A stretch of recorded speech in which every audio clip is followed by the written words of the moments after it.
சிவாய நம. நான் உங்கள் கருவாண்டு. இன்றைக்கி நம்ம பார்க்க போகிற ஆன்மீக தகவல் என்ன அப்படின்னு பார்த்தோம்னா, பஞ்சதீப எண்ணெய் பற்றி தாங்க நம்ம பார்க்க போகிறோம்.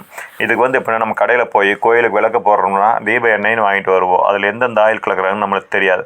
அதனால் நம்மளே வீட்டில் தயார் பண்ணிக்கிற பஞ்ச தீபத்தை பற்றி தான் பார்க்க போகிறோம். அது பஞ்ச எண்ணெய் பற்றி தான் பார்க்க போகிறோம். 5 வகை எண்ணெய் பற்றி பார்க்க போகிறோங்க. இதில் இழுப்பெண்ணெய், விளக்கெண்ணெய், தேங்காய் எண்ணெய், வேப்பெண்ணெய், பசுனை இது எல்லாத்தையுமே ஒரு சமமாக எடுத்து கலந்து வச்சிட்டிங்கன்னா கூட்டு எண்ணெய், அதாவது 5 வகையான கூட்டு எண்ணெய் உருவாயிருங்க. இழுப்பெண்ணெயில் நம்ம விளக்கு போடும்போது நம்ம குலதெய்வம் நம்ம கூடயே வருங்க, நமக்கு கூட நின்று பேசும். விளக்கெண்ணில் விளக்கு போடும்போது விளக்கு நல்லா நின்று எரியும். தேங்காய் எண்ணெய் அப்படிங்கிறது கேரளா பக்கம் அதிகமாக யூஸ் பண்ணுவாங்க.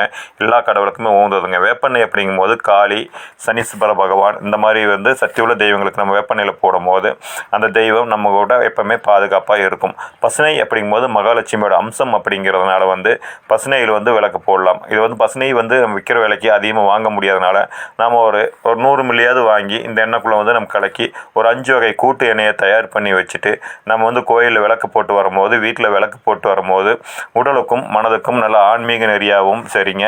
நம்ம உடல் நலமாக சரிங்க, அதாவது நன்மையே கிடைக்கும் நம்மளுக்கு. அதனால தான் இந்த பஞ்சதீப எண்ணெய்கள் நம்ம யூஸ் பண்ணுறோம். இது நீங்கள் என்ன பண்ணுறீங்க அப்படின்னா, திங்கக்கிழமை அன்றைக்கி, அதாவது இப்போ கார்த்திகை மாதம் பிறந்தாச்சு இல்லைங்களா, திங்கக்கிழமை சோமவார விரதம்னு சொல்லுவோம். அதனால் திங்கக்கிழமை மாலை 6 மணிக்கு மேலே நீங்கள் விளக்கு போடும்போது இந்த 5 வகை எண்ணெயை சிவனுக்கு போட்டு நீங்கள் வேண்டிக்கிட்டீங்க அப்படின்னா உங்களுக்கு அபரிதமான சக்திகள் கிடைக்கும். லட்சுமி கடாசம் பெருகும். வீட்டில் செல்வ செழிப்போடு இருக்கலாங்க. கடன் தொல்லை தீருங்க. இந்த மாதிரி ஒரு 5 வகை எண்ணெயில் நீங்கள் விளக்கேற்றி பாருங்கள். உங்களுக்கு நல்ல பலனே கிடைக்கும்.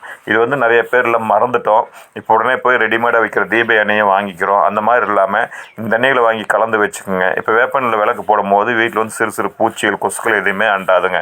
இந்த மாதிரி ஒவ்வொன்றுக்கும் ஒவ்வொரு விதம் இருக்குது. இதை நீங்கள் செஞ்சு வாருங்க. வாழ்க வளமுடன். சிவாய நம.